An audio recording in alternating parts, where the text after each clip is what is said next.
ഓണത്തെ ജനകീയമാക്കിയതാര് അഥവാ സാർവത്രികമാക്കിയതാര് എന്ന ചോദ്യം ഈ കാലത്ത് ഉയരുന്നുണ്ട്. ആ ചോദ്യം ഉയരാനായുള്ള പ്രധാനമായ കാര്യം തീവ്ര വർഗീയ ചിന്തകൾ പുലർത്തുന്ന ചിലരുടെ സമീപനമാണ്. അഥവാ ആ തരത്തിലുള്ള വിഭാഗീയതകൾ സൃഷ്ടിക്കുന്നവരുടെ സമീപനം കാരണമാണ് അങ്ങനെ ആളുകൾ ചിന്തിച്ചു തുടങ്ങുന്നത്. യഥാർത്ഥത്തിൽ ഓണം എന്നു മുതലാണ് ജനകീയമായത്, സാർവത്രികമായത് എന്ന് പറയാൻ ബുദ്ധിമുട്ടുണ്ട്. എങ്കിലും 1961 മുതലാണ് കേരളത്തിൽ ഓണം ഇത്രമാത്രം സാർവത്രികമായിട്ട് ആഘോഷിക്കാൻ തുടങ്ങിയത് എന്ന് പറയാം. കാരണം 1961 ശ്രീ പട്ടം താണുപിള്ളയാണ് ഓണത്തെ കേരളീയരുടെ ദേശീയോത്സവമായിട്ട് പ്രഖ്യാപിച്ചത്. അതിനുശേഷമാണ് ഈ തരത്തിൽ ഓണം വിപുലമായ ആഘോഷങ്ങളോടുകൂടി കൊണ്ടാടാൻ തുടങ്ങിയത്.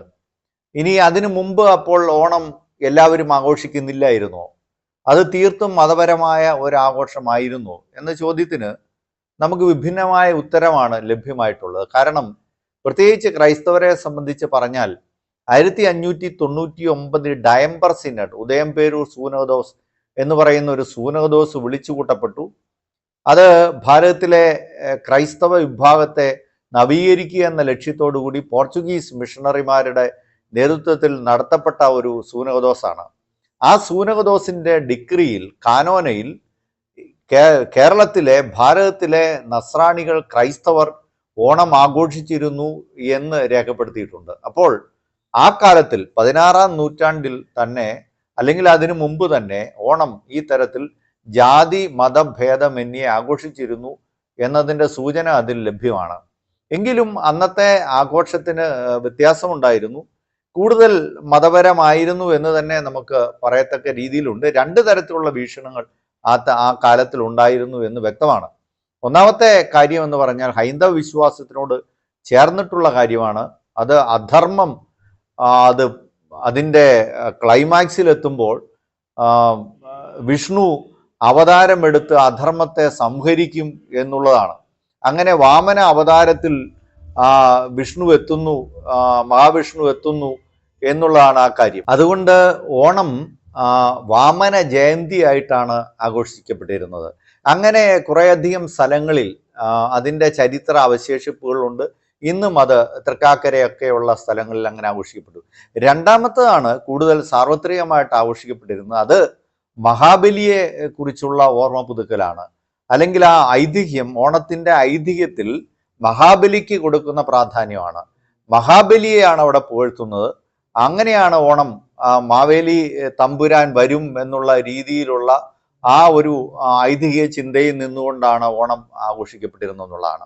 അപ്പോൾ ഇതിനെക്കുറിച്ച് നമ്മൾ ചരിത്രകാരന്മാർ പലരും പറയുന്നത്, എന്തുകൊണ്ടാണ് അത് സാധാരണ ഈ വിശ്വാസപരമായിട്ട്, ഹൈന്ദവ വിശ്വാസപരമായിട്ട് നോക്കിക്കഴിഞ്ഞാൽ അല്പം അതിൻ്റെ അകത്ത് ഒരു വൈരുദ്ധ്യം കാണുന്നു. കാരണം അധർമ്മത്തിൻ്റെ പ്രതീകമാണ് മഹാബലി വിശ്വാസപ്രകാരം. അപ്പോൾ ആ മഹാബലിയെ അമർച്ച ചെയ്യാനാണ് വാമനൻ വന്നത്. അപ്പോൾ ധർമ്മത്തെ ആഘോഷിക്കുന്നതിനേക്കാൾ അധർമ്മത്തിൻ്റെ പ്രതീകത്തെ ആഘോഷിക്കുന്നത് എങ്ങനെ എന്നുള്ള ചോദ്യത്തിന് ഉത്തരമായിട്ട് ചരിത്രകാരന്മാരൊക്കെ പറയുന്നത് ദ്രാവിഡ സംസ്കാരത്തിൻ്റെ മഹിമയെക്കുറിച്ച് ഉള്ള വാഴ്ത്തുപാട്ടൽ കൂടിയാണ് ഓണം എന്ന് പറയുന്നു. അപ്പോൾ അതിനോട് ചേർന്നിട്ട് നമ്മൾ തമിഴ്നാട്ടിൽ ഓണം ആഘോഷിക്കപ്പെട്ടിരുന്നു എന്നുള്ള ചരിത്രപരമായിട്ടുള്ള തെളിവുകളൊക്കെ ഉണ്ടല്ലോ. അപ്പോൾ ഈ ശ്രീധരമേനനും MGS നാരായണനും ഒക്കെ അങ്ങനെയുള്ള ചരിത്രകാരന്മാരൊക്കെ അങ്ങനെ പറയുന്നുണ്ട്. അത് അങ്ങനെ ഒരു കാര്യമുണ്ട്. ഒരുപക്ഷെ അതായിരിക്കാം കൂടുതലാണ്. അതുകൊണ്ടാണ് മാവേലി നാട് വാണിയിടും കാലം എന്നുള്ള പാട്ടെല്ലാം രൂപീകരിക്കപ്പെടുകയും അങ്ങനെയെല്ലാം ആഘോഷിക്കപ്പെടുകയൊക്കെ ചെയ്യുന്നത്.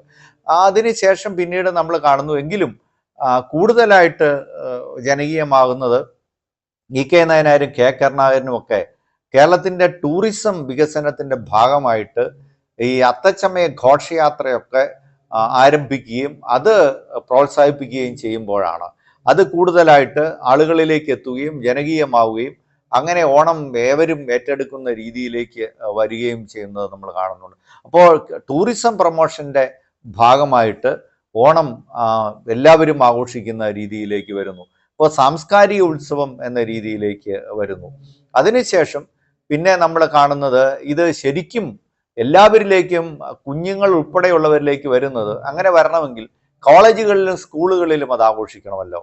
അപ്പോൾ അത് ആഘോഷിക്കുന്ന 1961 മുതൽ ഉള്ള കാലഘട്ടത്തിലാണ് കൂടുതലായിട്ട് ആഘോഷിക്കപ്പെടുന്നതെന്ന് നമുക്കറിയാം. ആ കാലഘട്ടത്തിൽ ആരംഭകാലത്ത് വിദ്യാഭ്യാസത്തിന്റെ വിപ്ലവം നമുക്കറിയാം ക്രൈസ്തവ മിഷണറിമാരാണ് കേരളത്തിൽ സാധ്യമായത്. ഒരുപക്ഷെ ഇന്ത്യയിൽ തന്നെ ഇംഗ്ലീഷ് വിദ്യാഭ്യാസം തുടങ്ങി അങ്ങനെ ആധുനിക വിദ്യാഭ്യാസത്തിലേക്ക് നമ്മുടെ ജനത നയിക്കപ്പെടുന്ന അങ്ങനെയാണ്. ആ കാലഘട്ടത്തിലൊക്കെ നമ്മൾ സാക്ഷരതാ നിലവാരമൊക്കെ നോക്കുമ്പോൾ നമ്മൾ കാണുന്നുണ്ട്, സാക്ഷരതാ നിലവാരമൊക്കെ സ്ത്രീകൾക്ക് 1% പോലും സാക്ഷരതാ ഇല്ലാതിരുന്ന ഒരു കാലഘട്ടമാണെന്ന് നോക്കുക. അപ്പോൾ ഈ മിഷണറിമാരുടെ പ്രവർത്തനങ്ങളിലൂടെ അപ്പോൾ ആ സമയത്തൊക്കെ കൂടുതൽ കോളേജുകളുടെയും സ്കൂളുകളുടെയും ഒക്കെ അധിപന്മാർ വൈദികരായിരുന്നു എന്നുള്ളതാണ്. എന്താണ്, കുറെ കാലങ്ങൾക്കും 18-ാം നൂറ്റാണ്ടിലൊക്കെ നമ്മൾ ഈവൻ മഹാരാജാസ് കോളേജിന്റെ പോലും ആദ്യം കൊച്ചി രാജാവ് ഒരച്ഛനെയാണ് പ്രിൻസിപ്പളായിട്ട് നിയമിച്ചിരുന്നതെന്ന് ഓർക്കുക. അപ്പോൾ വൈദികരായിരുന്നു കൂടുതൽ. അപ്പോൾ ശ്രേഷ്ഠമായ വിദ്യാഭ്യാസം വേണം, അതിന് ആളുകളെ എല്ലാം പറഞ്ഞു വിട്ടിരുന്നത് ഇങ്ങനെ ക്രൈസ്തവ സ്ഥാപനങ്ങളിലാണ്. അപ്പോൾ തീർച്ചയായിട്ടും ആ കാലഘട്ടത്തിൽ അങ്ങനെ ആഘോഷിക്കപ്പെടണമല്ലോ. അപ്പോഴാണ് സ്കൂളുകളിലും കോളേജുകളിലും ഓണം ആഘോഷിക്കപ്പെടുകയും അതോടുകൂടി ജാതിമത ഭേദമന്യേ എല്ലാവരുടെയും വലിയൊരാഘോഷമായിട്ട് അത് മാറുകയും ചെയ്യുന്നു എന്ന് നമ്മൾ കാണുന്നു. പക്ഷേ ഈ ആഘോഷത്തിലുമൊക്കെ ഇപ്പോഴും നമ്മൾ കാണുന്ന ഈ വിഭാഗീയത ചിന്തകൾ പലപ്പോഴും പല സ്ഥലങ്ങളിൽ വരും. നമ്മൾ 2000 കാലഘട്ടത്തിലാണല്ലോ, 2000 ആണ്ടിലാണെന്ന് തോന്നുന്നു, അഥവാ 2020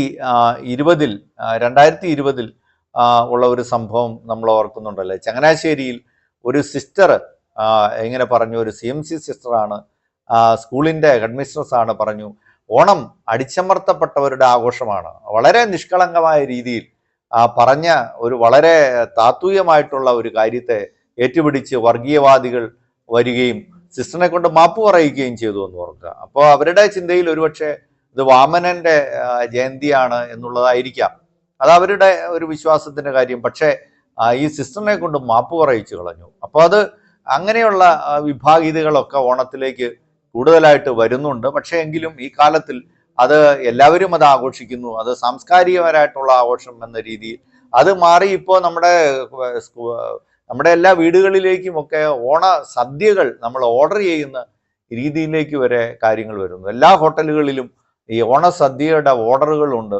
ആ ഓർഡർ ഒരു ആള് കഴിഞ്ഞ ദിവസം പറയുന്നത് കേട്ടു, അയാൾ ബുക്ക് ചെയ്യാൻ ചെല്ലുമ്പോൾ ഒരു ഹോട്ടലിൽ 102ാമത്തെ ബുക്കിംഗ് ആണ് അവിടെ വന്നിരിക്കുന്നത്.